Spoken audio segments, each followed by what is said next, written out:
पूरे केमिस्ट्री का rapid revision, पूरे के पूरे 4 चैप्टर होंगे। जो 5वां चैप्टर है वो हम इस बार नहीं करेंगे, पर पूरे के पूरे 4 चैप्टर। तो कौन से चैप्टर है? तो चैप्टर से पहला चैप्टर है केमिकल रिएक्शंस एंड इक्वेशंस, दूसरा है acid basis and salts, metals and non metals, fourth one carbon and its compound. इन चारों चैप्टर का फुल रैपिड रिवीजन। तो चलो स्टार्ट करते हैं इसे। So let's start the revision of. तो पहले हम रिवीजन देख लेंगे, तो वो भी नोट्स के साथ। तो चलो देख लेते। तो केमिकल रिएक्शंस से इक्वेशंस होते क्या है? तो केमिकल रिएक्शंस आपको पता है क्या होता है। तो नोट्स में आप देख सकते हैं रिएक्शन बिटवीन टू सब्सटेंस और chemicals in which bonds are made और डिस्ट्रॉयड। ऐसे रिएक्शन दो सब्सटेंस के बीच में जिसमें बॉन्ड्स एक तो क्रिएट होते या ब्रेक होते, उसे कहा जाता है chemical reaction. The chemical equation क्या होता है? Next point, chemical equation the representation of chemical reaction. So जो आपने जो देखा कि मेकिंग ऑफ ब्रेकिंग बॉन्ड्स, वो जो केमिकल इक्वेशन है, रिएक्शन है, उसका जो रिप्रेजेंटेशन होता है उसे कहा जाता है केमिकल इक्वेशन। आप नोट्स को भी देखते जाएगा। नेक्स्ट वन इज एग्जांपल देख लेंगे इसके। Word chemical equation. तो वर्ड केमिकल इक्वेशन, इसका मतलब जो वर्ड में लिखा होता है केमिकल इक्वेशन, इसके बारे में। तो इसका एग्जांपल है, सिंपल सा एग्जांपल है हमारे डेली लाइफ का, सोडियम प्लस क्लोराइड। तो क्या देता है ये? Sodium chloride. उसे ही जब हम सिंबॉलिकल वे में लिखेंगे तो इसे ही कहा जाता है chemical equation. The mathematical representation of chemical reaction is called as chemical equation. तो इसे हम एग्जांपल से समझेंगे। जैसे कि हमने लिया था sodium plus chloride gives sodium chloride. उसे हम कैसे लिख सकते हैं? यानी ब्रैकेट में यस क्यों लिखा है? क्योंकि सॉलिड स्टेट ज्यादा इंफॉर्मेटिव बनाने के लिए सॉलिड, लिक्विड या गैसेस हम उनका स्टेट लिख सकते हैं। तो Na का स्टेट कौन सा होता है? सॉलिड। उसके बाद क्लोरीन का स्टेट कौन सा होता है? सॉलिड। और जो NaCl फॉर्म होता है वो भी कैसे होता है? सॉलिड। सो पर इन्हें हम वाटर में मिक्स करके बनाते हैं। तो सॉरी, क्लोरीन गैसेस होता है, तो मिस्टेक है, आप समझ सकते हैं, क्लोरीन गैसेस। तो इन दोनों का स्टेट लिख सकते हैं, इनका केमिकल या हम इसका सिंबल लिख सकते हैं। और इन्हें हम कैसे लिखेंगे? LGS साइड में दो जो है उनको हम एडिशन साइन से यानी कि रिप्रेजेंट करेंगे, और प्रोडक्ट साइड में जो LHS थे उसे कहते हैं लेफ्ट हैंड साइड, जिसे हम कहते हैं रिएक्टेंट साइड, और आगे होता है प्रोडक्ट साइड। तो प्रोडक्ट में एक या दो से ज्यादा प्रोडक्ट हो सकते हैं। इसके बाद बैलेंस केमिकल इक्वेशन क्या होता है? तो देख सकते हैं the law of conservation of mass, हमने पढ़ा है पिछले 9th स्टैंडर्ड में। The law of conservation of mass, it states that mass can neither be created nor be destroyed in a chemical reaction। इसका मतलब एक केमिकल रिएक्शन में मास create भी नहीं हो सकता और डिस्ट्रॉय भी नहीं हो सकता। तो इसीलिए हमें केमिकल इक्वेशन को बैलेंस रखना जरूरी है। तो स्टेप बैलेंस रखने के लिए स्टेप कौन से होते हैं? तो देखते हैं। Step number first, make boxes around the chemical compound. जो केमिकल कंपाउंड्स हमने लिए, जैसे कि हमारा एग्जांपल है Fe plus H2O gives Fe3O4 plus H2। इसमें आप देख सकते हैं, तो जो केमिकल कंपाउंड है इसके अराउंड हमें बॉक्सेस बनाना, ये हमारा फर्स्ट स्टेप है। बॉक्सेस क्यों बनाना है? क्योंकि ब्रैकेट में आप देख सकते हैं nothing can be change inside the boxes. Boxes के इनसाइड में का कुछ नहीं चेंज करना है। इसके बाद नेक्स्ट पेज में चलते हैं। Step number second. तो स्टेप नंबर सेकेंड में क्या है? Right the number of atoms of both the sides of each element. इसका मतलब जो हर एक एलिमेंट लेना है हमको, और उसके दोनों साइड के जो एटम्स है उन्हें लिखना है बॉक्स बना के या टेबल बना के। सिंपली आप देख सकते हो वहां पे एलिमेंट LHS, RHS, और जो फेरस है, हाइड्रोजन है और ऑक्सीजन है, ये हमारे 3 एलिमेंट है इस पूरे केमिकल रिएक्शन में या केमिकल इक्वेशन में। तो LHS में फेरस कितने हैं? 1 है। कितना है? 1। RHS में 3, हाइड्रोजन 2, RHS में 2, ये इक्वल है। और ऑक्सीजन LHS में 1 और RHS में 4। इसके बाद हमें क्या करना है? Step third. तो स्टेप थर्ड क्या है वो हम देख लेंगे। तो make the balance between atoms that are likely to have difference of biggest compound। इसका मतलब ऐसा आप एक एलिमेंट लो जिनके बीच का डिफरेंस ज्यादा हो, क्योंकि इसे सॉल्व करने में आसानी होती है, तो हम ले लेते। इसमें हम देख सकते हैं कि ऑक्सीजन का सबसे ज्यादा डिफरेंस है, कितना है 1,4, यहाँ पे 1 है यहाँ पे 4 है, तो इसका ज्यादा डिफरेंस है। तो इनमें हम बैलेंस करने के लिए क्या करेंगे, एलएचएस को 4 से मल्टीप्लाई करेंगे, और जब एलएचएस को 4 से मल्टीप्लाई करेंगे तो हाइड्रोजन भी हो जाएगा, क्योंकि पहले बताया था पिछले पेज में nothing can be change inside the boxes. So generally hydrogen 8 हो जाए, कैसे 4 2 8, हाइड्रोजन का 2 और 4 मल्टीप्लाई करके 8 हो जाएंगे। स्टेप 4 क्या बताता है, by this atoms of H2O can be change. तो H2O का एटम चेंज होगा तो इसका भी 8 करना पड़ेगा, तो RHS में 4 2 8 कर दिया। ऐसे ही आप लिखते जाएंगे और बैलेंस करते जाएंगे, फिर फेरस का बैलेंस करेंगे। तो आपको स्टेप 6 क्या होगा, फिर आपको बैलेंस करने के बाद आपको उनके स्टेट लिखने, फिर उनका स्टेट लिखना, क्या सॉलिड है, गैसेस है, कैसे कैसे, यहाँ क्या है, फेरस है वो सॉलिड है, H2O लिक्विड है, उसके बाद ये ले, फिर फेरस ऑक्साइड सॉलिड और हाइड्रोजन गैस। तो ऐसे इनके स्टेट है। और फिर स्टेप 7, तो 7 स्टेट में क्या करता है, हमारा बैलेंस्ड इक्वेशन क्या है ये लिखने का है। तो क्या है, Fe 3Fe plus 4H2O gives Fe3O4 plus H2 4H2, ये हमारा बैलेंस इक्वेशन है। इसके बाद टाइप्स ऑफ केमिकल रिएक्शन, आप ये जो सारे है ये हमारे डिस्क्रिप्शन में लिंक दी गई है, उससे डाउनलोड कर सकते हैं। तो combination reaction, types of reaction कौन से, combination, decomposition, displacement, double displacement और ऑक्सीडेशन और रिडक्शन, इसका हम अलग से पढ़ेंगे। फिलहाल आप याद रखिएगा combination, composition, displacement, double displacement. हम इसका क्विक रिवीजन करने वाले, इसलिए थोड़ा सा फास्ट हो सकता है। तो first one is combination reaction. क्या होते हैं, in this reaction 2 or more substances, वो शॉर्ट फॉर्म है, combine to form single product. इस रिएक्शन में 2 या 2 से ज्यादा सब्सटेंस कंबाइन होके क्या करेंगे, एक सिंगल प्रोडक्ट फॉर्म करेंगे। एग्जांपल देख सकते हैं, carbon plus oxygen gives CO2। पहले इसका जनरल फॉर्म देख लेंगे, क्या है, A plus B gives AB, simple है। तो एग्जांपल जैसे कि hydrogen plus oxygen gives H2O, carbon plus oxygen gives CO2, CH4 plus oxygen gives CO2 plus 2H2O। इसमें आप देख सकते हैं जो इन दोनों का कॉम्बिनेशन हुआ है।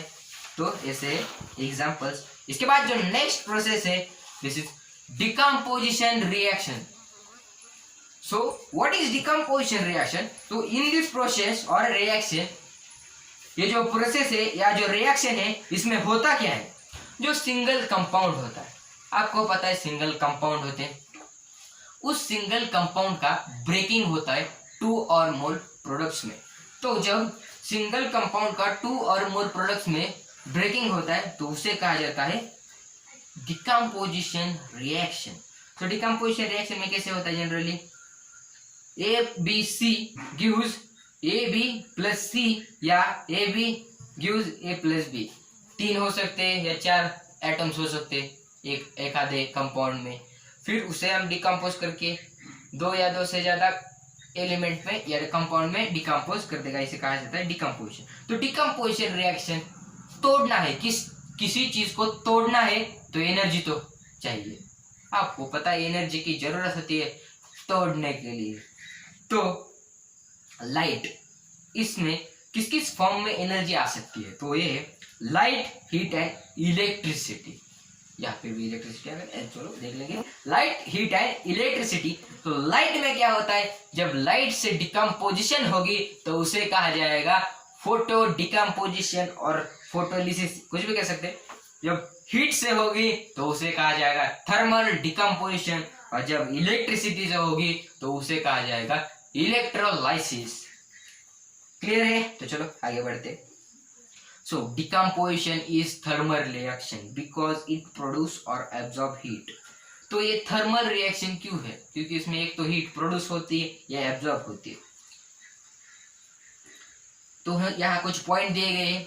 इफ हीट इज एब्जॉर्ब, इसका मतलब जब हीट एब्जॉर्ब की जाएगी तो क्या होगा, उसे इंडोथर्मिक रिएक्शन कहा जाएगा।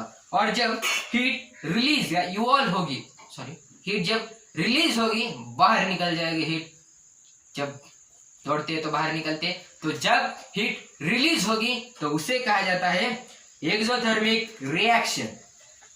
इसके बाद हमारा टाइप नंबर 3 डिस्प्लेसमेंट रिएक्शन। तो डिस्प्लेसमेंट रिएक्शन का देख लीजिए। Is the reaction, displacement reaction ऐसी रिएक्शन है जिसमें exchange of ions takes place from side of product to side of reactant और वाइस वर्सा।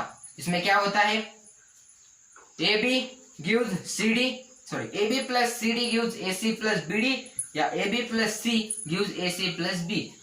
इससे इसका जनरल फॉर्म है। आगे देख लेंगे सिंगल डिस्प्लेसमेंट रिएक्शन क्या होगी। डिस्प्लेसमेंट देख लिया, इसमें दो टाइप्स हम बना सकते हैं, सिंगल डिस्प्लेसमेंट, डबल डिस्प्लेसमेंट। तो सिंगल डिस्प्लेसमेंट में क्या होता है, इन this reaction single ion exchange, इसका मतलब जो सिंगल आयन होता है वो एक्सचेंज करता है। जैसे कि AB plus C gives AC plus B, that is, कुछ एग्जांपल देख लेंगे। Zinc plus copper sulphate Zn plus CuSO4, वो क्या करेगा, जब Zn plus CuSO4 give ZnSO4 plus Cu, अगर ऐसा होता Cu plus ZnSO4 तो ये रिएक्शन होती या नहीं, जल्दी से कमेंट कीजिएगा। आप ये पढ़ चुके हैं, रिवीजन है, कमेंट कीजिए जल्दी। कौन जल्दी कमेंट करता है देखते। तो इसमें क्या होता है, एक नोट दी गई है, रेस रिएक्टिव मेटल होता है वो हाई रिएक्टिव या मोर रिएक्टिव मेटल डिस्प्लेस हो जाता है उससे। इसका मतलब जो लेस रिएक्टिव मेटल है उसे डिस्प्लेस कर देता है कौन, हाई रिएक्टिव या मोर रिएक्टिव मेटल। जैसे कि ताकतवर बच्चा छोटे को डिस्प्लेस कर देता है, वैसे displacement reaction in which single ion और एलिमेंट इज एक्सचेंज। इसका मतलब ऐसा रिएक्शन जिसमें एक आयन या सिर्फ एक एलिमेंट ही एक्सचेंज या डिस्प्लेस हुआ है। एग्जाम दैट इज, इसका general form AB plus C gives AC plus B। Example है Zn plus CuSO4 gives ZnSO4 plus Cu। यहाँ पे एक नोट दी गई है, इस नोट को आप अंडरलाइन कर लो। In this less reactive metal, इसके मतलब इसमें जो लेस रिएक्टिव मेटल है वो डिस्प्लेस हो जाता है किससे, हाई रिएक्टिव मेटल। जैसे कि जो ताकतवर बच्चा है वो छोटे बच्चे को ढकते ही देगा, वैसे ही यहाँ पे होता है। डबल डिस्प्लेसमेंट रिएक्शन में क्या होगा, so what is double displacement reaction. हमने देखा सिंगल डिस्प्लेसमेंट, तो डबल डिस्प्लेसमेंट में क्या होगा, in this reaction mutual exchange of ions takes place. इसका मतलब इस रिएक्शन में आयंस का म्यूचुअल एक्सचेंज होगा। इसका मतलब जो आयंस है वो म्यूचुअली एक्सचेंज हो, एक अगर एक आयन दूसरे को डिस्प्लेस करेगा तो वो इसको करेगा ही करेगा। जैसे कि हम जनरल फॉर्म देख के समझ लेंगे इस बारे को। AB plus CD क्या है, AB plus CD gives AC plus BD। इसका मतलब जब AB और CD का रिएक्शन होगा तो वो क्या देंगे, AC plus BD। आप देख सकते हैं म्यूचुअल एक्सचेंज ऑफ आयंस हुआ। इसका एग्जांपल है Na2SO4 सोडियम सल्फेट और BaCl2 gives Na2Cl2 plus BaSO4। तो ये समझ में आया, तो आगे बढ़ते। रेडॉक्स रिएक्शन क्या होते, सो what is redox reaction. So we will learn about what is redox reaction. So when simultaneously there is presence of oxidation and reduction, इसका मतलब जब ऑक्सीडेशन और रिडक्शन एक के बाद एक होंगे तो उसे कहा जाता है रेडॉक्स रिएक्शन। उस रिएक्शन को कहा जाता है रेडॉक्स रिएक्शन। तो इसका हम दो टर्म है इसमें, रेड प्लस ऑक्स। तो रेड का मतलब लाल बेल ऐसा नहीं होता, रेडॉक्स का मतलब होता है रिडक्शन एंड ऑक्सीडेशन। तो इनके बारे में हम पढ़ेंगे। व्हाट इज ऑक्सीडेशन, आप देख सकते हैं नोट्स में, when oxygen is added hydrogen is removed, और सिंपली ऐसा भी कह सकते हैं इलेक्ट्रॉन इज रिमूव्ड। तीनों भी आप याद रखेगा, ऑक्सीजन ऐड हुआ है, हाइड्रोजन भी रिमूव हुआ है और इलेक्ट्रॉन भी रिमूव हुआ है। इसके बाद इसका एग्जांपल है Zn plus O2 gives ZnO2।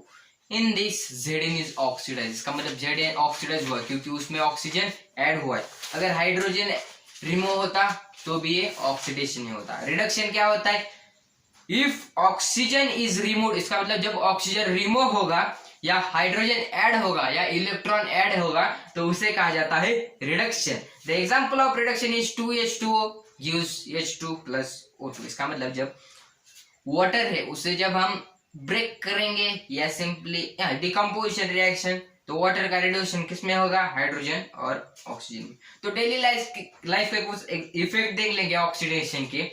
So corrosion and rancidity, so corrosion and rancidity, black coating on any substance, का मतलब जब किसी भी सब्सटेंस पे ब्लैक कोटिंग आ जाती है तो उसे कहा जाता है कोरॉइड। और कोरोजन एक स्पेशल टाइप की कोरोजन जो आयन में होते हैं उसे कहा जाता है रस्टिंग। रस्टिंग और कोरोजन सेम नहीं है, रस्टिंग एक कोरोजन का पार्ट है। क्या है, जब फेरस यानी कि जब आयन की पर्टिकुलर कोरोजन होगा तो उसे कहा जाएगा रस्टिंग। तो rancidity, when fats and oil are oxidise, जब इसका मतलब जब फैट्स एंड ऑयल ऑक्सीडाइज होते तो वो रेंसिड हो जाते हैं, उनका बैड स्मेल आ जाता है और वो खराब भी हो जाते हैं फूड मटेरियल, अपना स्मेल चेंज करते, उसे रेंसिडिटी कहा जाता है। इसीलिए तो जो फूड चिप्स होते वो हवा से भरे होते, उनमें कौन सी होते, नाइट्रोजन गैस होता है। आपको लगता है कि वो कंपनी कम देने के लिए होते, पर ऐसा नहीं होता, उसमें नाइट्रोजन गैस भरा होता है ताकि वो खराब ना हो, इसीलिए चिप्स के पैकेट ज्यादा फूले हुए लगते हैं। इसके बाद व्हाट इज ऑक्सीडाइजिंग एजेंट, क्योंकि नाइट्रोजन एक बहुत अच्छा ऑक्सीडाइजिंग एजेंट है। तो ऑक्सीडाइजिंग एजेंट क्या होता है तो ये भी देख लेंगे। विच रिड्यूस, जो खुद रिड्यूस होता है और दूसरे को ऑक्सीडेशन होने से बचाता है, उसे ऑक्सीडाइजिंग एजेंट, और रिड्यूसिंग एजेंट विच ऑक्सीडाइज और दूसरे को रिड्यूस होने से बचाता है। तो ये दोनों एक दूसरे का ऑपोजिट है, समझ में आया। तो now let's start the next chapter, acid bases and salt. So what is acid bases and salt, तो हमारा साइंस का चैप्टर नंबर 2 है। So acids, they are the substance which gives H plus ions or H3O plus ions in their aqueous solution. aqueous solution क्या होता है, जब water में dissolve होंगे तो उसे कहा जाएगा aqueous solution। तो इसके बारे में हम पढ़ेंगे। तो H plus ions और H3O, इसका मतलब ये या तो हाइड्रोजन आयन देगा या हाइड्रोनियम आयन देगा। तो हाइड्रोनियम कैसे देगा, क्योंकि जब हाइड्रोजन आयन वाटर से रिएक्ट करेगा तो हाइड्रोजन देगा। कुछ कंडीशन में ऐसा होता है, पर जनरली हाइड्रोजन आयन देते। बेसिस क्या करते हैं, they are the substance which gives OH minus, इसका मतलब हाइड्रोक्साइड आयंस देंगे कौन से सॉल्यूशन में, एक्वियस सॉल्यूशन में, तो उन्हें कहा जाएगा बेसिस। तो सॉल्ट्स क्या होते हैं, salts combination of anion cation, इसका मतलब प्लस माइनस जो होते negative positive, anion positively charge ion and cations negatively charge ion जो होते हैं, इन दोनों का जो कॉम्बिनेशन होता है उसे कहा जाता है सॉल्ट। सो ये समझ में आए, तो आगे बढ़ते हैं। Physical properties of acids, so what are the physical properties of acid. So acid के फिजिकल प्रॉपर्टीज क्या है इसके बारे में हम देखेंगे। सो acids are sour in taste, they turn blue litmus into red. So ये फिजिकल प्रॉपर्टी है, ऐसा ही मत समझना सिर्फ इतने दो ही प्रॉपर्टी है, आगे भी देखेंगे। तो फिजिकल प्रॉपर्टीज है, acids are sour in taste, they turn blue litmus into red. अगर लिटमस रेड लेंगे तो क्या होगा, तो रेड ही रहेगा। इसके बाद फिजिकल प्रॉपर्टीज ऑफ बेसिस, तो बेसिस के फिजिकल प्रॉपर्टीज है, bases are bitter in taste, they turn red litmus into blue. इसका मतलब वो टेस्ट में खट्टे होते हैं और कड़वे होते हैं, और जो एसिड होते हैं वो खट्टे होते हैं। बेसिस कड़वे होते हैं और रेड लिटमस को ब्लू में कन्वर्ट करते हैं। एसिड आपका डेंजर क्या है, एसिड डेंजर है ऐसा याद रखो। तो एसिड डेंजर है इसका मतलब रेड, तो ब्लू से रेड और रेड से ब्लू ऐसा है। तो what are indicators, indicators are the chemical substances that indicate whether a substance is acidic, basic और neutral, that is nature of the substance. इसका मतलब इंडिकेटर्स ऐसे सब्सटेंस होते हैं जो हमें बताते हैं कि एक आधा सब्सटेंस एसिड है, बेसिस है या सॉल्ट है, ये को क्या है, तो उनके नेचर के बारे में जब बताता है उसे कहा जाते हैं इंडिकेटर्स। तो टाइप्स ऑफ इंडिकेटर्स देखने वाले, नेचुरल और सिंथेटिक। नेचुरल का मतलब नेचर में पाए जाने वाले, सिंथेटिक मतलब आर्टिफिशियल। तो नेचुरल कौन से, turmeric, cabbage leaves etcetera. Synthetic litmus, methyl orange and phenolphthalein. Sorry litmus भी नेचुरल में आएगा क्योंकि वो लीव्स से बना होता है। इसके बाद फिनोक्थिलीन, मिथाइल ऑरेंज ये सिंथेटिक में आएगा। थोड़ी मिस्टेक है, आप करेक्ट कर लीजिएगा। Some substance which changes order, इसका मतलब ऐसे भी इंडिकेटर्स होते हैं जो अपना ऑर्डर चेंज करके हमें उसके नेचर के बारे में बताते हैं। उन सब्सटेंस को या उन इंडिकेटर्स को कहा जाता है ऑल फैक्टरी इंडिकेटर्स। तो रिएक्शन ऑफ एसिड्स, इसका एग्जांपल है ऑनियन। तो reaction of acid basis with metal, जब इसका मतलब जब एसिड बेसिस मेटल से कैसे रिएक्ट करेंगे इसके बारे में हम पढ़ेंगे। So acid react with metal to liberate hydrogen gas. जब एसिड मेटल से रिएक्ट करेगा तो वो क्या करेगा, हाइड्रोजन गैस लिबरेट करेगा। इसका मतलब acid plus metal gives salt plus hydrogen gas. इसका मतलब सॉल्ट तो प्रोड्यूस करेगा ही पर हाइड्रोजन गैस रिलीज करेगा। इसका एग्जांपल है सिंपल NaOH, जो कि एक एसिड है। सॉरी, ये क्या जाने दो, इसका एग्जांपल नहीं थे। तो bases react with metal to liberate hydrogen gas. इसका मतलब बेसिस भी रिएक्ट करते हैं और क्या करते हैं, हाइड्रोजन गैस ही देते हैं। इसका एग्जांपल है NaOH plus zinc gives Na2ZnO2 plus hydrogen gas. समझ आया? जो ऊपर का एग्जांपल बोले थे, reaction of acids and basis which metal hydrogen carbonate and metal carbonate. इसका मतलब जब एसिड्स और बेसिस है, मेटल या मेटल हाइड्रोजन कार्बोनेट से कैसे रिएक्ट करेंगे इसके बारे में देखेंगे। एसिड प्लस मेटल कार्बोनेट या metal hydrogen carbonate, it gives salt, carbon dioxide and water. क्या देंगे, salt, carbon dioxide and water, ये तीनों देना ही देना है फिक्स। NaCO3 जो कि एक मेटल एसिड है, और HCl जो कि एक NaHCO3 जो कि एक मेटल कार्बोनेट है, मेटल हाइड्रोजन कार्बोनेट है, और HCl जो कि एक एसिड है, वो क्या देंगे, NaCl plus CO2 plus H2O। इसके बाद reaction of acid and bases with each other. इसका मतलब एसिड एंड बेसिस एक दूसरे से रिएक्ट करके क्या फॉर्म करेंगे, इनका हम तो मेटल से देख लिया, मेटल कार्बोनेट से देख लिया, एक दूसरे से रिएक्ट करेंगे तो क्या फॉर्म करेंगे। तो जब ये एक दूसरे से रिएक्ट करेंगे तो ये फॉर्म करेंगे न्यूट्रलाइजेशन रिएक्शन। इसका मतलब salt and water. When acids and bases react with each other to form salt and water, then the reaction is called as neutralization reaction.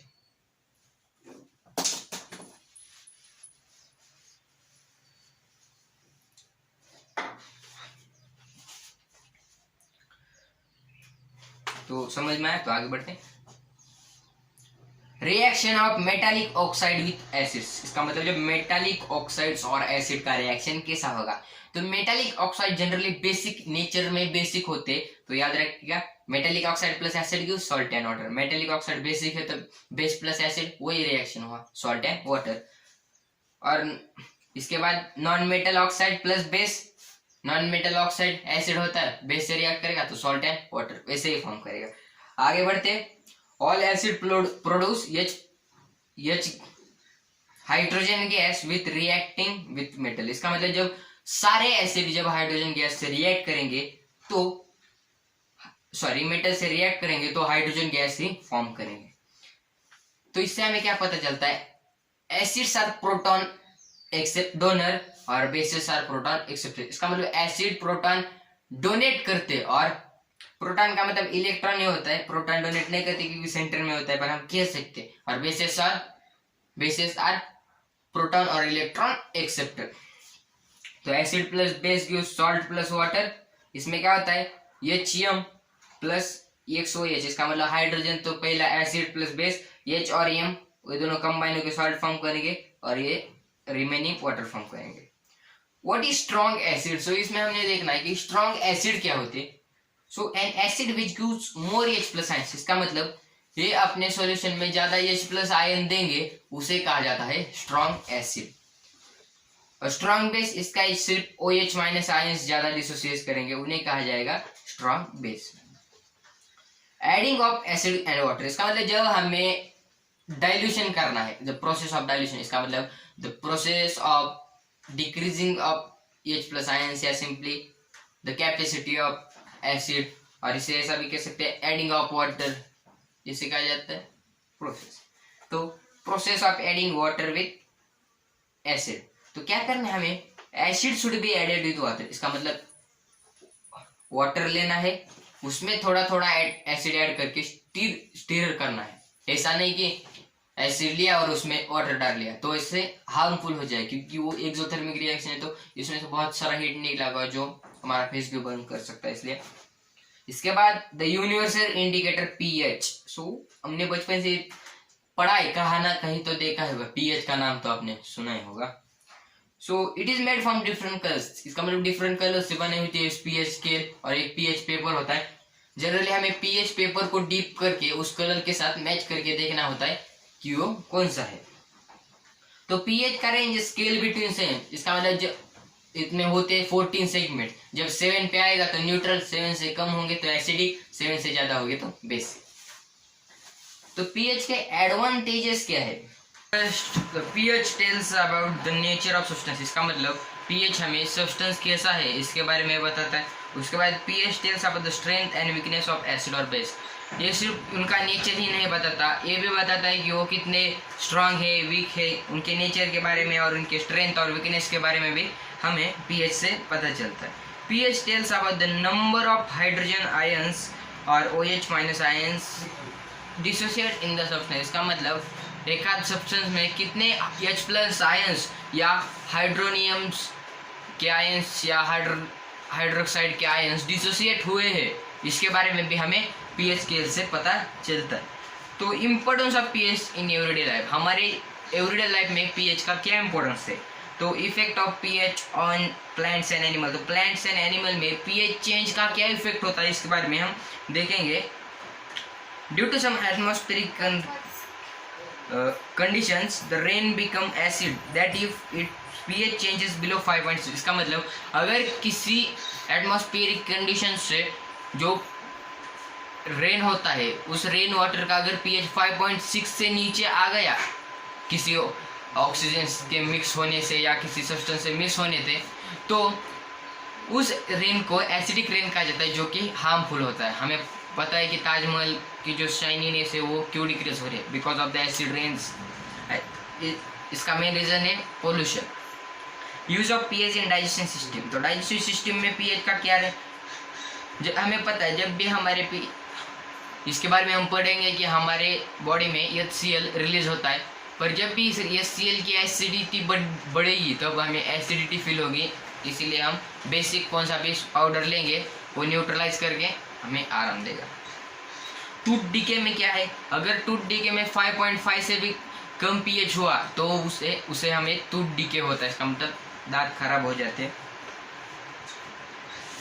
हमें पता है एक पॉइंट है यहाँ, टूथ एक हार्डेस्ट सब्सटेंस है जो कि कैल्शियम हाइड्रोक्साइड से बना होता है, कैल्शियम हाइड्रोक्साइड से बना होता है जो कि हार्डेस्ट सब्सटेंस है। फिर भी वो अगर पीएच 5.6 से कम हो गया तो फिर भी वो टूथ डीके हो जाता है।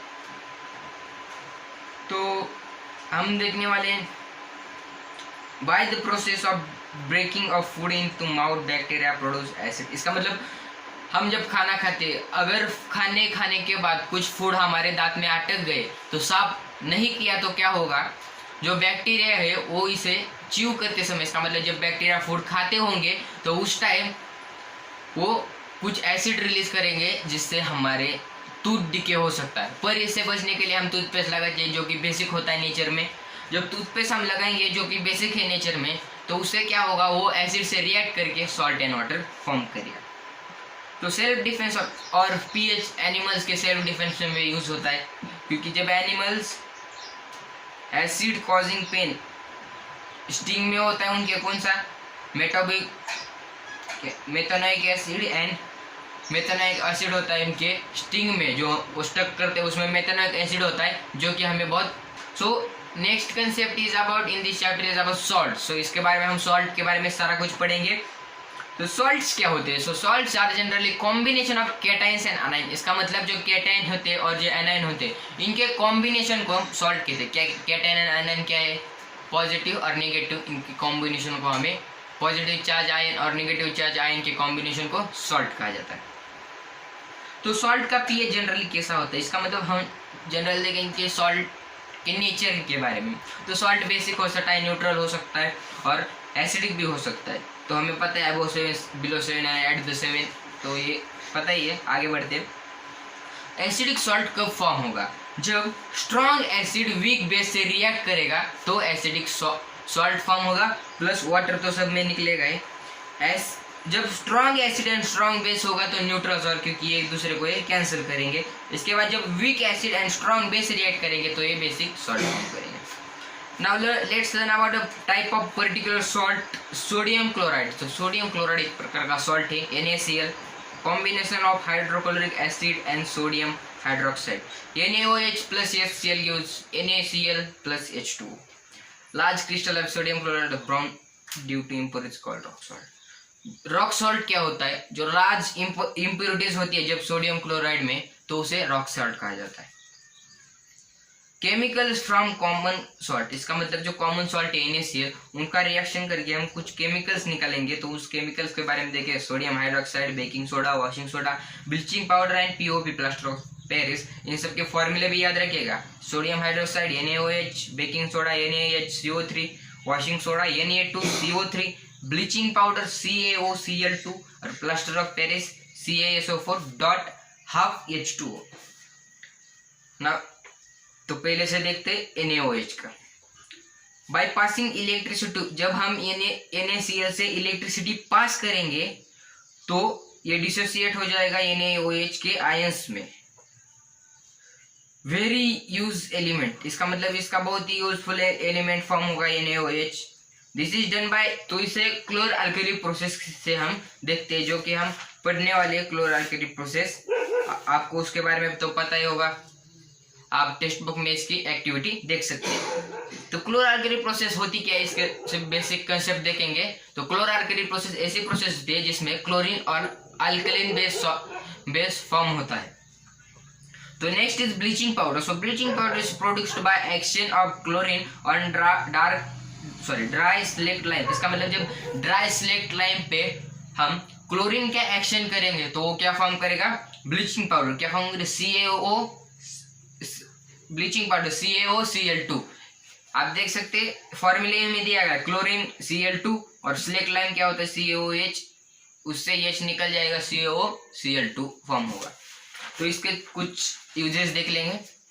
यूजेस ऑफ ब्लीचिंग पाउडर, जैसे कि नाम ही सजेस्ट कर रहा है ब्लीचिंग है, तो इसका मेन यूज है bleaching cotton and linen in textile industries, bleaching wool pulp in paper industry. इसके बाद एन इम्पोर्टेंट ऑक्सीडाइजिंग एजेंट, इसका मतलब ये बहुत ही एक इम्पोर्टेंट ऑक्सीडाइजिंग एजेंट है ब्लीचिंग पाउडर, जो कि ऑक्सीडाइजिंग एजेंट की तरह काम करता है।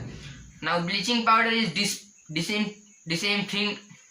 Disinfecting drinking water to make it germ free. इसका मतलब हमें पता है कि क्लोरीन हमारे लिए हार्मफुल है, तो जर्म्स के लिए भी हार्मफुल होगा, तो वो डिसइंफेक्टिंग के लिए, वाटर को डिसइंफेक्ट करने के लिए यूजफुल होता है। Next is baking soda NaHCO3।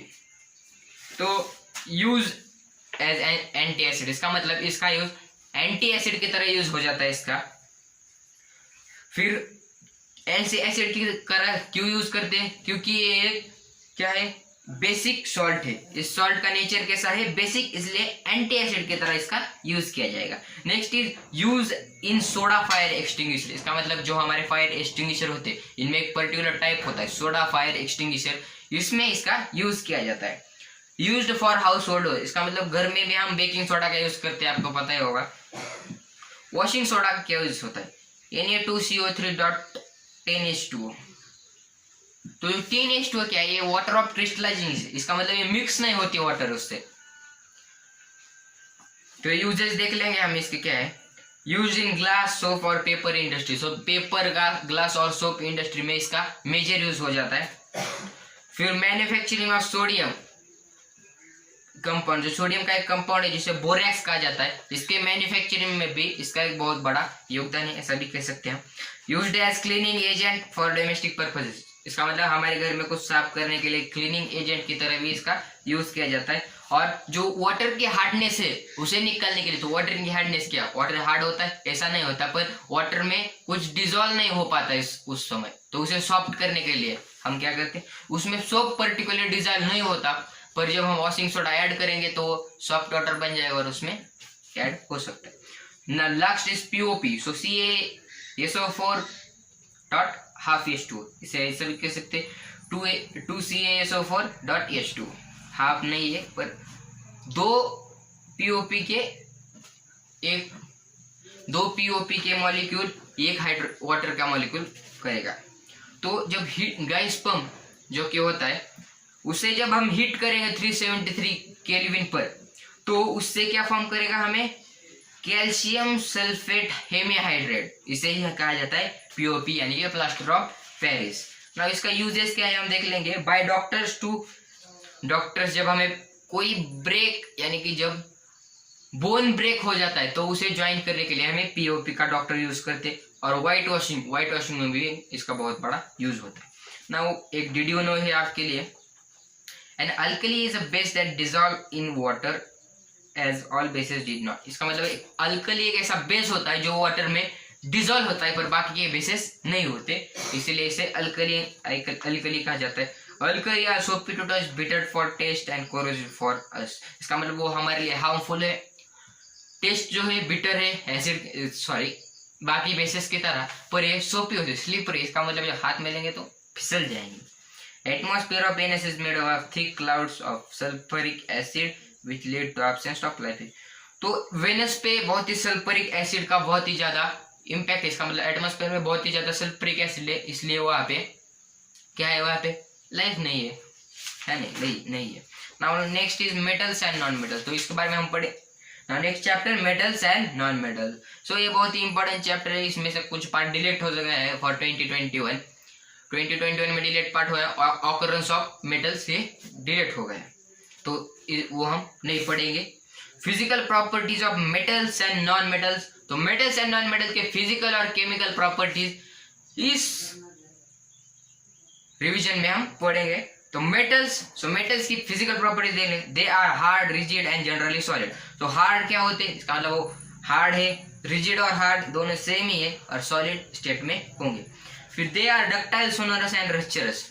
Ductile क्या मतलब, they can be beaten into thin wire. इसका मतलब वायर में हम उसे कन्वर्ट कर सकते हैं। सोनोरस का मतलब रिंगिंग साउंड प्रोड्यूस करेंगे, और लस्चरस का मतलब शाइनीनेस उनकी। They are with high melting point. इसका मतलब उनका मेल्टिंग पॉइंट कैसे होगा, हाई है, क्योंकि सॉलिड है तो उनमें इंटरमॉलिक्यूलर फोर्स ज्यादा होगा, तो मेल्टिंग पॉइंट हाई होगा। एक्सेप्शन में मर्क्यूरी, एक मर्क्यूरी है जो मेटल है पर उसका जो रूम टेम्परेचर में वो मेल्ट हो जाता है, क्योंकि उसका मेल्टिंग पॉइंट बहुत ही कम है और वो लिक्विड है। नॉन मेटल का कुछ physical properties. They are not hard and generally in gases and liquid state at room temperature. इसका मतलब ऑपोजिट है एक दूसरे से। अगर क्या है, मेटल्स हार्ड और रिजिड और सॉलिड स्टेट में, तो ये नॉट हार्ड नहीं है, जनरली क्या होते हैं, गैसेस लिक्विड स्टेट में होते हैं, वो भी रूम टेम्परेचर में, और ऊपर का भी रूम टेम्परेचर में ही है मेटल्स के बारे में भी। They are not ductile nor sonorous nor dull. Ductile भी नहीं है, सोनरस भी नहीं है, डल भी नहीं है, सॉरी डल है, इसका मतलब लस्चरस भी नहीं है, तो एकदम ऑपोजिट है मेटल्स से। आगे देखते हैं। They generally have low melting point and low boiling point. Gases और लिक्विड स्टेट में है तो मेल्टिंग पॉइंट बॉइलिंग पॉइंट कम ही होगा, पर ये रूम टेम्परेचर के बारे में सारा कंसेप्ट बताया गया है। एक्सेप्शन है डायमंड। आपको पता है diamond is the hardest substance ever existed. इसका मतलब हार्डेस्ट सब्सटेंस जब तक हमें पता है अभी तक का। Poor conductor of heat and electricity. इसका मतलब जो मेटल्स है वो है good conductors of heat and electricity, और जो नॉन मेटल्स है वो नहीं है। सिर्फ ग्रेफाइट ऐसा नॉन मेटल है जो कार्बन का एलोट्रॉप है और इलेक्ट्रिसिटी कंडक्ट करता है। तो नेक्स्ट टर्म्स, कुछ टर्म्स देखेंगे हम जो हमने ऊपर डिस्कस कर लिया, पर इनका डेफिनेशन भी देखना बहुत जरूरी है, क्योंकि पेपर में हमें डेफिनेशन ही लिखने पड़ते। तो sonorous, the property of metal by which they have tendency to produce sound producing tendency. Ductility, the property of metal by which they can be drawn into thin wire. इसका मतलब जिस property से वो thin wire में convert हो सकते हैं उसे कहा जाता है डक्टिलिटी और मेलेबिलिटी थिन शीट में। डक्टिलिटी ऑफ गोल्ड, तो गोल्ड की डक्टिलिटी क्या है, 1 ग्राम गोल्ड लेंगे तो उसे 2 किलोमीटर पतला वायर। सिल्वर की भी यही है। आगे बढ़ते हैं तो नेक्स्ट पेज पर। तो केमिकल प्रॉपर्टीज भी देख लेंगे हम कुछ मेटल्स के, जो फिजिकल प्रॉपर्टी हम कई सालों से पढ़ते हैं, तो केमिकल प्रॉपर्टी इस साल पढ़ेंगे। So they are electron donor. Metals are electron donor, electron donate करेंगे, इसीलिए तो इलेक्ट्रॉन पॉजिटिव बन जाते हैं। इलेक्ट्रॉन डोनेट करने से क्या होता है, इलेक्ट्रॉन लॉस करे से, जब इलेक्ट्रॉन लॉस करेंगे तो क्या करेंगे, अपने आप को पॉजिटिव बना लेंगे, और क्योंकि पॉजिटिव आदमी कुछ तो देता है दूसरे को, ऐसा याद रखिएगा, पॉजिटिव आदमी देता है तो इलेक्ट्रो पॉजिटिव होगा। तो ऐसे ही मेटल्स इलेक्ट्रॉन डोनेट करते, इलेक्ट्रो पॉजिटिव होते, नॉन मेटल से कंबाइन होकर आयोनिक कंपाउंड फॉर्म करेंगे। इसके बारे में हम देखेंगे आयोनिक कंपाउंड क्या होते हैं, और वैलेंसी इनकी जनरली क्या होते हैं 1 2 3, ये इनकी वैलेंसी होती है। ऐसा नहीं क्या 4 4 5 6 नहीं होती, ऐसा नहीं है, पर जनरली बता रहा हूँ आपको। Non metals they are electron acceptor, metals क्या ऑपोजिट ही है ऑलवेज, तो ये इलेक्ट्रॉन एक्सेप्ट करेंगे तो एक्सेप्ट खाते रहेंगे, इसलिए नेगेटिव है, इलेक्ट्रोनेगेटिव याद रखने के लिए है, ज़्यादा टेंशन नहीं लेने का इसके बारे में। दे कंबाइन विथ मेटल, ये मेटल से कंबाइन करेंगे, और मेटल नॉन मेटल, इसका मतलब ये एक दूसरे से कंबाइन करके आयोनिक कंपाउंड फॉर्म करेंगे। इसकी वैलेंसी क्या होगी 5 6 7, ये सिर्फ जनरली बताई गई है वैलेंसी, ऐसा नहीं कि 1 2 3 नहीं हो सकती, पर 5 6 7 जनरली, ज्यादातर की ऐसे ही होती। तो reaction of metal, so metal water air और अदर मेटल नॉन मेटल और एसिड से कैसे रिएक्ट करेंगे तो वो हम देखेंगे।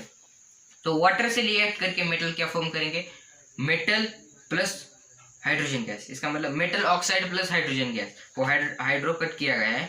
तो मेटल वाटर से रिएक्ट करके क्या फॉर्म करेंगे, ऑक्साइड प्लस हाइड्रोजन गैस, और जब मेटल ऑक्साइड और हाइड्रोजन गैस हम फिर से वाटर से रिएक्ट करेंगे तो वो फॉर्म करेंगे metal hydroxide plus hydrogen gas. तो metal reacts with water and liberate hydrogen gas, और फॉर्म क्या करेंगे मेटल ऑक्साइड और मेटल हाइड्रोक्साइड, आप पता है। एग्जांपल देख लेंगे इनके, Na plus 2Na plus 2H2 gives 2NaOH plus H2 plus heat, इसका मतलब Na क्या है, सोडियम है, ये एक मेटल है, प्लस H2O gives NaOH, इसका मतलब sodium hydroxide plus what hydrogen gas. जब मेटल एयर से रिएक्ट करेंगे तो क्या फॉर्म करेंगे, इसका मतलब जनरली ऑक्सीजन से रिएक्शन होंगे इनकी, तो metal reacts oxygen to metal oxide, बचपन से आपको ये पता है, metal reacts oxygen to form metal oxide. इसका एक एग्जांपल देख लेंगे, 2Mg plus O2 gives 2MgO2। इसके बाद acid, metal reacts with acid to form salt plus hydrogen gas, metal acid से रिएक्ट करके क्या फॉर्म करेंगे, हाइड्रोजन गैस और सॉल्ट। इसका example Na plus HCl gives NaCl plus H2, पर इसमें एक एक्सेप्शन है। तो इसमें एक्सेप्शन क्या है, अगर वो एसिड HNO3 हुआ तो हाइड्रोजन गैस नहीं फॉर्म होगा, क्योंकि जो HNO3 ये एक बहुत ही स्ट्रॉन्ग ऑक्सीडाइजिंग एजेंट है, और ये हाइड्रोजन को ऑक्सीडाइज करके क्या फॉर्म करेगा, ये वाटर, तो ये एक्सेप्शन है, याद रखिएगा। तो मेटल विथ नॉन मेटल, जब मेटल नॉन मेटल से रिएक्ट करेगा, आगे पीछे ये बता चुका, वो आयोनिक कंपाउंड फॉर्म करेंगे। आयोनिक कंपाउंड का टर्म हमें एक बहुत ही डिटेल वे में आगे देखना है। तो इसका एग्जांपल देख लेंगे, Na plus Cl gives NaCl, जो कि एक NaCl एक आयोनिक कंपाउंड है, क्योंकि जो ट्रांसफर ऑफ आयन से बना हुआ है, इसके बारे में आगे पढ़ेंगे। मेटल विथ नॉन मेटल, जब मेटल विथ मेटल, इसका मतलब मेटल जब मेटल से ही रिएक्ट करेगा तो फॉर्म करेगा, तो high reactive metal less reactive metal को डिस्प्लेस कर देगा। इसमें सिर्फ इतना ही, आगे देखते हैं रिएक्टिविटी सीरीज। तो ये बहुत ही इंपॉर्टेंट टर्म है आपके लिए, तो रिएक्टिविटी सीरीज याद रखना। आप मेरा वीडियो भी देख सकते हैं, इसकी लिंक मैं आपको डिस्क्रिप्शन में दे दूंगा कि रिएक्टिविटी सीरीज कैसे याद रखें। तो मोर रिएक्टिव ऊपर दिए गए, रेस रिएक्टिव नहीं थे। तो potassium, sodium, calcium, magnesium, aluminium, zinc, ferrous या आयरन जिसे आप कह सकते हैं, लीड, हाइड्रोजन, हाइड्रोजन मेटल नहीं है पर ये आपको कंपैरिजन के लिए दिया गया, कॉपर, सिल्वर, गोल्ड, ये सारे हैं। इनमें आप देख सकते हैं ट्रिक भी यहाँ भी बताई गई, कटरीना ने कार मांगा, अल्टोजेन, फरारी, फिर भी क्यों मिली सिल्वर ऑडी, से डिटेल में देख सकते हैं, तो लिंक डिस्क्रिप्शन में दी गई है। तो properties of ionic compound, ionic compound क्या है आपको पता चल गया, ट्रांसफर ऑफ इलेक्ट्रॉन, जो ट्रांसफर ऑफ इलेक्ट्रॉन से बना होता है उसे कहा जाता है आयनिक कंपाउंड। इसकी प्रॉपर्टीज देखेंगे, इसका फिजिकल नेचर कैसा होता है, they are solid at room temperature. Ionic compound है तो प्लस माइनस तो एक दूसरे से बहुत ही जबरदस्त अटैचमेंट होगा, क्योंकि opposite charge attraction force charge होगा, तो इसलिए वो सॉलिड स्टेट में होंगे। हाई मेल्टिंग और हाई बॉइलिंग पॉइंट होगा उनका। So metals and boiling, melting and boiling point अभी डिस्कस किया, हाई और हाई होगा। इसके बाद solubility, they are soluble in water but insoluble in solvent. इसका मतलब जो केरोसिन, डीजल होते हैं उनमें सोल्युबल नहीं होते पर वाटर में सोल्युबल होते। आयनिक कंपाउंड के बारे में, तो conduction of electricity, as we know there is need of free electrons of conduction of electricity but due to strong, तो ये इलेक्ट्रिसिटी कंडक्ट नहीं करते। स्पेशल केस में कर सकते हैं पर ये जनरली कंडक्ट नहीं कर सकते। क्यों नहीं करते, क्योंकि इनमें स्ट्रॉन्ग फोर्स होता है तो फ्री इलेक्ट्रॉन्स नहीं होंगे ना, इसीलिए कंडक्ट नहीं कर सकते। इसके बाद का जो ऑकरेंस ऑफ मैटर है और बाद जो आगे का है वो हम नहीं पढ़ेंगे क्योंकि नहीं है। आगे नाउ चैप्टर नंबर 4 जो हमारा लास्ट चैप्टर है इस रिवीजन का और बहुत ही इंपॉर्टेंट चैप्टर है कार्बन एंड इट्स कंपाउंड। इसमें सभी कुछ पार्ट डिलीट हो गए हैं, वो भी हम नहीं पढ़ेंगे। तो कार्बन, अगर आपको इसके बारे में फुल डिटेल एक्सप्लेनेशन चाहिए तो इस पर भी आप कमेंट कीजिएगा, मैं आपको एक वीडियो बनाकर दूंगा पूरे चैप्टर पे। तो carbon element present in atmosphere, so एक एलिमेंट है जो एटमॉस्फेयर में प्रेजेंट होता है इन एटमॉस्फेयर अबाउट, तो एटमॉस्फेयर में कितना है 0.03% CO2, बहुत ही कम मात्रा है वो भी CO2 के फॉर्म में, और अर्थ क्रस्ट में 0.02% में वो भी मिनरल्स के फॉर्म में। तो बहुत ही कम मात्रा में होता है हमारे पूरे अर्थ में एटमॉस्फेयर और क्रस्ट में। सो प्रॉपर्टीज दे लेंगे कुछ, तो इनका एटॉमिक नंबर है, कार्बन का एटॉमिक नंबर क्या है 6 है एटॉमिक, तो इलेक्ट्रॉनिक कॉन्फ़िगरेशन क्या हुआ 2,4, ये तो सिंपल है आपको पता ही है। कार्बन फॉर्म कोवैलेंट कंपाउंड, इसका मतलब वो क्या फॉर्म करेगा कोवैलेंट कंपाउंड या कोवैलेंट बॉन्ड फॉर्म करेंगे, क्योंकि शेयरिंग ऑफ इलेक्ट्रॉन से बनता है इसलिए कोवैलेंट बॉन्ड फॉर्म करे। तो आगे देखेंगे हम कि ये शेयरिंग ही क्यों करता है, ट्रांसफर क्यों नहीं कर सकता। तो carbon compounds are poor conductor of heat and electricity, तो ये हीट एंड इलेक्ट्रिसिटी के पुअर कंडक्टर है और टेट्रा कोवैलेंट है। इसके बारे में डिटेल में पढ़ेंगे टेट्रा कोवैलेंट क्या है। तो टाइप्स ऑफ बॉन्डिंग पर आपको कंसेप्ट के लिए बता दूं, टेट्रा कोवैलेंट का मतलब होता है valency of 4। Types of bonding ionic bond covalent bond, तो bond formed by transfer of electron, ionic bond पिछले चैप्टर में हम देख चुके हैं, और covalent bond formed by sharing of electron, इसका मतलब इलेक्ट्रॉन की जब शेयरिंग होगी तो उससे जो बॉन्ड फॉर्म होगा उसे कहा जाएगा कोवैलेंट बॉन्ड। तो जो मैंने बताया कि वो कोवैलेंट बॉन्ड फॉर्म करता है, तो वो क्यों फॉर्म करता है वह इसका रीजन है। अगर उसने 4 इलेक्ट्रॉन गेन्स किए, आपको मैं सीधा बता देता हूँ क्या है, 4 इलेक्ट्रॉन गेन्स किए तो उसके पास कितने हुए, पहले 6 थे और 4 आ गए तो 10 हो गए, तो 6 प्रोटॉन्स को 10 इलेक्ट्रॉन्स होल्ड करने में डिफिकल्टी होती है, इसीलिए वो नहीं कर सकता है। फिर अगर उसने 4 इलेक्ट्रॉन लूज किए तो क्या होगा, 4 इलेक्ट्रॉन लूज करने के लिए जो एनर्जी लगती है उसमें उतने नहीं है, इसलिए वो शेयर करके अपना काम चला लेते हैं। बोलता है दूसरे कार्बन एटम को चलो दोनों मिलकर शेयर कर लेंगे। नाउ प्रॉपर्टीज ऑफ कार्बन जो हमने पिछले देखा था वो डिटेल में एक्सप्लेनेशन है इसका। टेट्रा कोवैलेंसी में इसका मतलब क्या होता है, it has valency of 4 and capable of bonding with 4 monovalent element, इसका मतलब इसकी वैलेंसी क्या है 4, इसका मतलब आउटर में सेल में 4 होंगे या इसमें और 4 ऐड करने से ऑक्टेट फॉर्म होगा, और ये मोनोवैलेंट एलिमेंट से ज्वाइन होंगे। मोनोवैलेंट क्या होता है, जिसकी वैलेंसी 1 होगी, तो उससे जिसका हाइड्रोजन जिसकी वैलेंसी 1 है उनसे बॉन्ड फॉर्म करने में ये सफल है। Catenation, it is a property by which carbon is able to form bond with its own atom, इसका मतलब कार्बन से बॉन्ड फॉर्म करता है, वो भी इन्फिनाइट, कितना भी फॉर्म करता है, इसीलिए तो बहुत सारे एटम्स फॉर्म करते हैं। कार्बन ही क्यों पढ़ना है हमें, क्योंकि ये बहुत ही ज्यादा है और इसमें बहुत ही ज्यादा ये कंपाउंड फॉर्म करते हैं, उनके कंपाउंड को समझने के लिए हमें कार्बन के बारे में पढ़ना है। तो polymerisation the property of carbon so that forming polymers form monomers, का जो मोनोमर्स होते हैं हमने पहले पढ़ा, जो छोटे छोटे मोनोमर्स होते हैं उनसे जो पॉलीमर्स, इसका मतलब इथिन बन जाएगा पॉलीथीन, तो ऐसे इथिन एक मोनोमर है, उससे पॉलीथीन बनने के लिए बहुत सारे इथिन ऐड करके पॉलीथीन बना दिया जाएगा। Isomerism the property that compound has same chemical formula, इसका मतलब same chemical formula but different structure, इसीलिए कंपाउंड ही बदल जाएगा। आगे देखेंगे इससे कुछ एग्जांपल।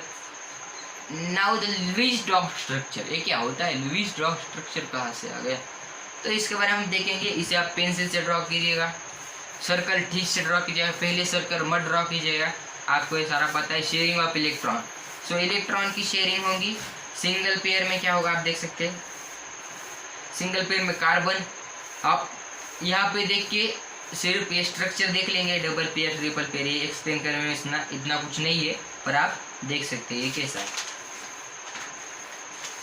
अब अगले कंसेप्ट की तरफ बढ़ते, आपने देख लिया तो सिर्फ क्या करना है, कार्बन के जो आउटर में कितने हैं इलेक्ट्रॉन उसे सिर्फ डॉट के या क्रॉस के रिप्रेजेंटेशन करना है। सैचुरेटेड एंड अनसैचुरेटेड कार्बन, इसका मतलब जो सैचुरेटेड एंड अनसैचुरेटेड कार्बन के बारे में हम पढ़ेंगे। So carbon with single bond is called saturated, इसका मतलब जब कार्बन सिंगल बॉन्ड फॉर्म करेगा तो वो होगा सैचुरेटेड, क्योंकि उसमें और ऐड नहीं हो सकता ना। सैचुरेटेड का मतलब क्या है, इसमें और कुछ ऐड हम नहीं कर सकते, इसे सैचुरेटेड कहा जाता है। एग्जाम्पल है C3H8। Carbon with double bond and triple bond is unsaturated, क्योंकि हम उसका एक बॉन्ड ब्रेक करके उसमें कुछ और ऐड कर सकते हैं, इसलिए वो अनसैचुरेटेड है। इसका एग्जांपल है C3H6, C3H4।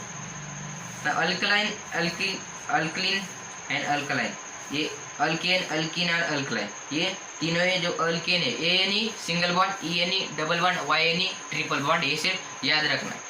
जब नॉमेनक्लेचर हमारे साथ नहीं है तो ठीक है, इसके बारे में कुछ याद रखने की जरूरत नहीं। तो चेन, ब्रांचेस एंड रिंग, तो ये कैसे कैटिनेशन करेगा, तो चेन्स में करेगा, ब्रांचेस में करेगा, रिंग्स में करेगा, तो ये तीनों में भी करता है। तो देख लेंगे चेन्स में क्या करेगा, कैटिनेशन एज चेन, इसका मतलब चेन की तरह होगा, ब्रांचेस में ब्रांचेस की तरह और रिंग्स में रिंग्स की तरह होगी। तो एग्जांपल देख लेंगे C4H10, चेन की तरह आप देख सकते हैं एग्जांपल में, एक दूसरे के सामने C और HHS ऐड हुआ है। ब्रांचेस में भी आप देख सकते हैं ब्रांचेस फॉर्म हुआ है उसमें C4H10 का, और रिंग्स में भी आप देख सकते हैं रिंग लाइक स्ट्रक्चर, इसका मतलब क्लोज रिंग लाइक स्ट्रक्चर। आपको पता है हाथ में रिंग पहनी तो कैसे क्लोज होते हैं, वैसे ही रिंग लाइक स्ट्रक्चर फॉर्म करेगा। तो इसका स्ट्रक्चर आप याद रखिएगा, साइक्लोहेक्सेन का स्ट्रक्चर, इसका जो टेक्स्ट बुक में सारे दिए गए, पेपर में बहुत बार आते हैं। फ्रेंडली नेचर ऑफ कार्बन, तो कार्बन का फ्रेंडली बहुत ही नेचर है, किसी को भी अगर मिला तो फ्रेंड बना लेता है, चलो मेरे साथ, ऐसा बोलता है। तो ऐसा नहीं बोलता, पर फ्रेंडली नेचर का कार्बन होता है। तब कार्बन ऑक्सीजन से, नाइट्रोजन और हाइड्रोजन से रिएक्ट करके डबल, ट्रिपल और सिंगल बॉन्ड बनाता है, ये आपको पता है। पर यहाँ पे आपको मैं एक टेबल दूंगा जो हमें नॉमेनक्लेचर में काम आएगी। इस बार नहीं है, फिर भी टेबल बनाए, क्योंकि नॉलेज वेस्ट नहीं जाएगी, कहा तो काम आएगी, तो पढ़ने में क्या रहता है। तो प्रीफिक्स क्या लगता है, एक कार्बन होगा तो मिथ, दो कार्बन हो गए तो इथ, थ्री कार्बन हो गए तो प्रॉप। इसके आगे अगले पेज पे हम देखेंगे अल्केन में मीथेन और अल्कीन और अल्काइन नहीं होते। फिर कार्बन में 2 कार्बन हो गए तो इथीन, इथाइन और इथीन, ये आपको पता है, इसके स्ट्रक्चर आप देख सकते हैं यहाँ पे सारा। तो कार्बन के प्रोपेन, प्रोपीन और प्रोपाइन 3 कार्बन हो गए तो, और 4 कार्बन हो गए तो ब्यूटेन, ब्यूटेन, ब्यूटाइन, 5 कार्बन हो गए तो पेंटेन, पेंटेन, पेंटाइन, 6 कार्बन हो गए तो हेक्सेन, हेक्सीन, हेक्साइन। यह स्ट्रक्चर आप बना सकते हैं अपने हाथों से, अगर सिर्फ आपको थोड़ा सा आइडिया लगा है तो आगे आप कर सकते। 7 कार्बन हो गए तो हेप्टेन, हेप्टेन, हेप्टाइन, ऑक्टेन, नॉनिन और डेकेन, ऐसे ही इनका सारा आप समझ सकते। तो ये आपको पता ही है। इसके बाद हाइड्रोकार्बन्स क्या होते हैं। हाइड्रोकार्बन्स तो इनके नाम से पता चलता है, हाइड्रो का मतलब हाइड्रोजन और carbon, mixture of hydrogen and carbon, compound formed by mixture of hydrogen और carbon is called as hydrocarbon compound. और ऑर्गेनिक कंपाउंड क्या होते हैं, compound containing carbon, hydrogen and oxygen, और कुछ एलिमेंट जो ऑक्सीजन की तरह होगा। तो फंक्शनल ग्रुप के बारे में पढ़ेंगे, क्योंकि वो फ्रेंडली नेचर का होता है तो किसी से भी ऐड करता है, तो फंक्शन को क्या जब ऐड करेंगे तो उसे क्या लिखेंगे, तो इसका देखेंगे हेटेरो एटम। तो हेटेरो एटम ऐसा होता है जो हाइड्रोजन को रिप्लेस कर देता है उससे। हमें पता है कि कार्बन हाइड्रोजन से CH4, तो उसमें 4 हाइड्रोजन होते हैं, तो एक हाइड्रोजन अगर रिप्लेस होगा तो वो किससे रिप्लेस हुआ है, जिसने रिप्लेस किया तो उसे कहा जाएगा hetero atom. Functional group symbol, तो फंक्शनल ग्रुप क्या है, क्लोरोब्रोमो, क्या क्लोरोब्रोमो, तो इसमें हेलो आप देख सकते हैं पूरा, alcohol, aldehyde, ketone, carboxylic acid. अगर ये फंक्शनल ग्रुप है तो इसका सिंबल है अल्कोहल का OH, अल्डिहाइड का COH, कीटोन का COH और कार्बोक्सिलिक एसिड का COH। इन्हें लिखने का भी आपको पता है। तो एलोट्रॉप्स ऑफ कार्बन, कार्बन के एलोट्रॉप पहले ये बता चुका, बहुत ही ये डेंजर आदमी है, बहुत सारे कंपाउंड फॉर्म करता है। तो यहाँ पे कुछ एलोट्रॉप्स के देखेंगे, जिसका मतलब जिनके कार्बन से ही बने हुए, ग्रेफाइट, डायमंड और ब्लू मिनिस्टर फुलेरेंस। तो ड्यूटी स्ट्रक्चर चेंज, स्ट्रक्चर के चेंज में होने के कारण कार्बन ही है, पर स्ट्रक्चर चेंज है इसलिए प्रॉपर्टी डिफरेंट हो जाएंगे। तो आप डायमंड का स्ट्रक्चर देख सकते हैं, एक सेंटर में होगा, उससे 4 अटैच होंगे, ऐसे ही डायमंड बनाएगा। और ग्रेफाइट का वेब लाइक स्ट्रक्चर, इसका मतलब जो पोली होती है किसकी, जो हनीकॉम्ब होता है, वो हनीकॉम्ब की तरह एक दूसरे पे लेयर होगा। जब भी हम राइटिंग करेंगे तो उससे लेयर एक सरक जाएगा, इसलिए कि पेंसिल की जो निप होते हैं वो कम हो जाते हैं। तो डायमंड की properties, hardest substance, bad conductor of heat and electricity. Properties of graphite, smooth, slippery, good conductor of heat and electricity. एक दूसरे से ऑपोजिट है डायमंड और ग्रेफाइट। अब होमोलोगस सीरीज के बारे में देखेंगे। The series of carbon which contain same functional group. इसका मतलब ऐसी सीरीज जिसमें फंक्शनल ग्रुप सेम होगा तो उसे कहा जाएगा,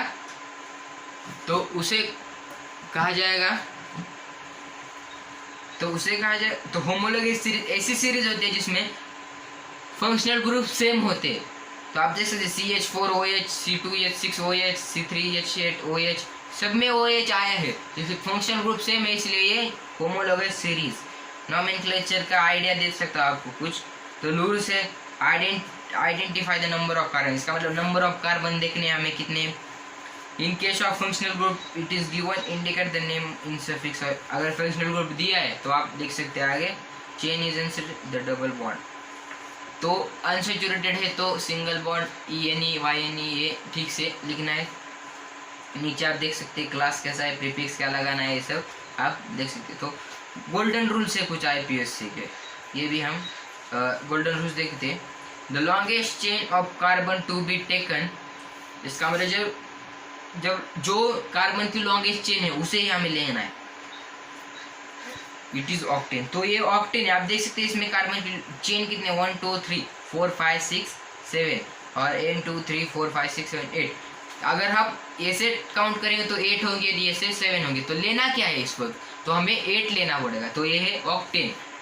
और हमें अगर हम कुछ numbering from the side where the branch is near, इसका मतलब नंबरिंग उस साइड से करनी है जहाँ से ब्रांच नियर पड़ेगी।